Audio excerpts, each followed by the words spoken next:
let's talk about perfection expectations.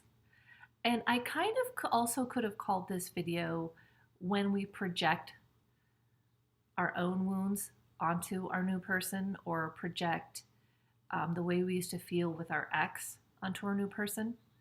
It's pretty natural and normal to do this and to also have a misperception of relationship.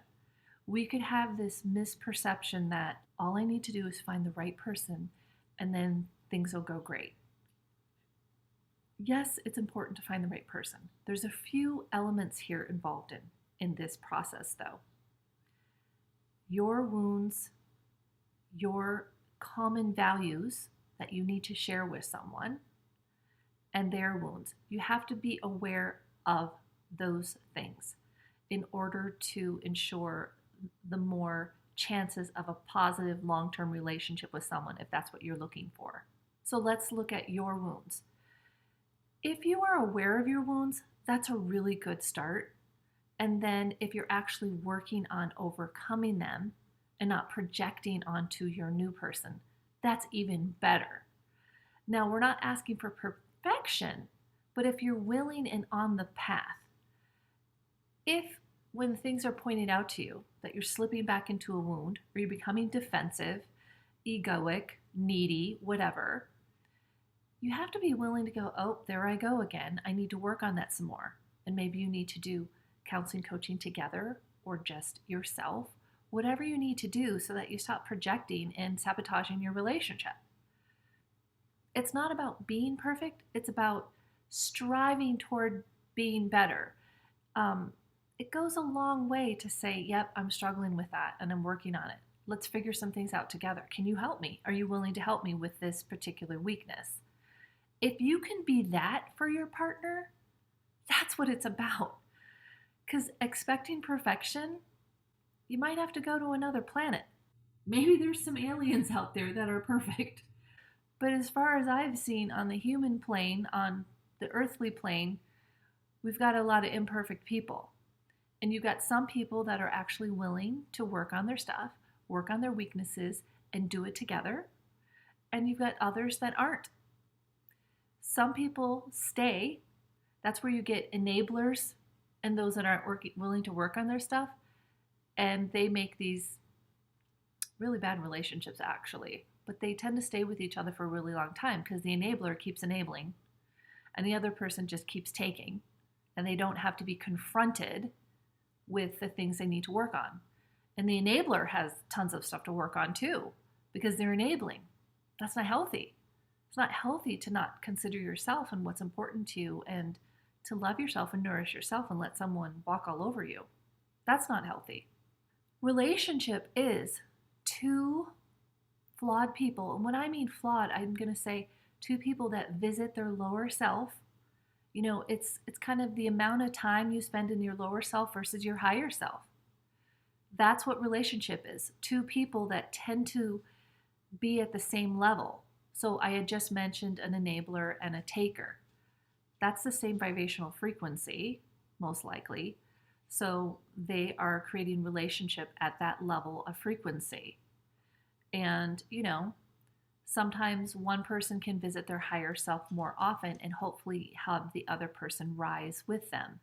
And the idea is to visit your higher self more often and more often.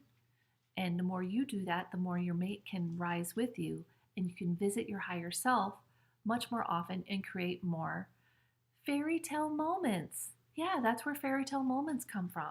You're not in a space of judgment. You're in a space of love and kindness and grace toward another human being. And then when you add in that you guys share in common values, you share in common activities, you share in common intellectual conversations, whatever it is that is fun for you, and you guys share that, you can partake of that more often. That's really what relationship's all about.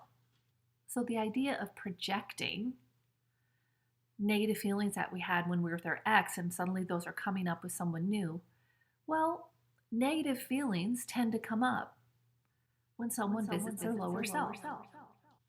So working on you is always a positive thing because if you can work on maintaining yourself when your partner drops into their lower self.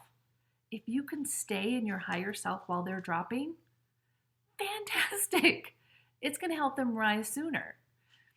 If you drop with them, well, most of us have been there because none of us are perfect. So we all can drop to our lower self and we can swirl down here, and it can get really negative and ugly with someone. And so what can happen is the more often a couple visits their lower selves and they both drop into their lower selves, you're just living down here. And it becomes really fun, not fun. All the things you used to enjoy aren't so fun anymore because this person becomes a source of negativity for you. But if the two of you can make efforts to visit your higher self more often, heal those wounds, learn some healthy communication skills. So healthy communication skills, I throw that out there a lot, but it's an act of kindness in communication to learn how to value them more while you're communicating. You're actually learning how to love someone better by learning healthy communication skills.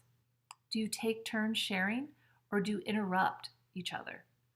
Do you raise your voice, or do you go silent and not speak at all? That's going to keep you down in the lower swirl of lower self relationship.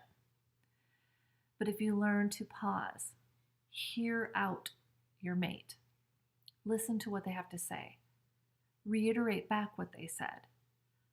You're rising, you're staying up here, you're being your higher self, and they can join you and they'll feel loved. When you show that kind of attention and love to someone, it perks them up to go, wow, they really care about me. I feel like I'm kind of babbling on. It's going to be natural to project because all of us will visit our lower self, and any lower self behavior will scare us, will threaten us, will make us go, whoa, I don't like that. But the more you're grounded in you, the more you just see, oh, that's just my partner visiting their lower self, their weakness. Maybe I can help them, support them, love them to rise. Knowing your common compatibility values, those things you really want to share with someone, it's worth it to you to find that person that you can share with them. That's what you want, along with all this work that you're going to be doing in relationship, because we're working with people who fall to their lower self. But it gets better and better the more you guys do this work and you stay in your higher self. It becomes natural, just like a habit.